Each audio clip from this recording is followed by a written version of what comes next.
बिस्मिल्लाहिर्रहमानिर्रहीम। अस्सलाम वालेकुम। फैसलाबाद पॉइंट के प्लेटफार्म से राना एहसान अली एक बार फिर आपकी खिदमत में हाजिर है। इससे पहले मैंने आपको NA96 PP100 और PP101 के हवाले से बताया कि कौन सा उम्मीदवार आगे है और किसको कितने वोट मिले। अब बाकायदा तौर पे रिज़ल्ट जो है वो अनाउंस हो चुका है, हार जीत का फ़ैसला हो चुका है। मैं आपके सामने वो रिज़ल्ट रखूँगा जो कि अभी हमें मौसूल हुआ है। जो फॉर्म है 47 वो भी जारी कर दिए गए हैं और पाकिस्तान तहरीक इंसाफ को एक बड़ी जीत मिली है जड़ांवाला से NA96 से।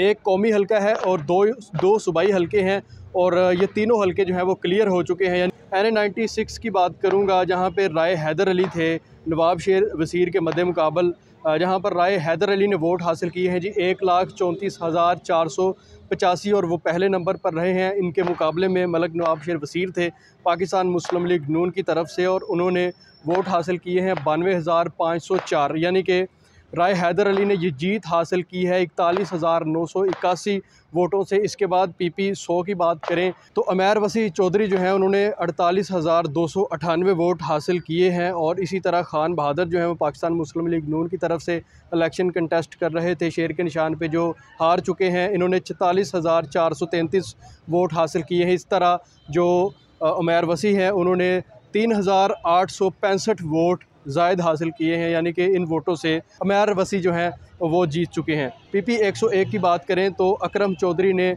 73,097 वोट हासिल किए। उनके मद्दे मुकाबल उनके भाई थे, सगे भाई यानी कि तलाल चौधरी के जो चचा थे वो उनके मद्दे मुकाबल थे। उन्होंने 49,850 वोट हासिल किए हैं और इस तरह 23,247 वोटों से हार जीत हुई है और ये जीत अकरम चौधरी के नाम हुई है। इस तरह जड़ांवाला के एक कौमी और दो सूबाई हलकों से पाकिस्तान तहरीक इंसाफ ने मैदान मार लिया है।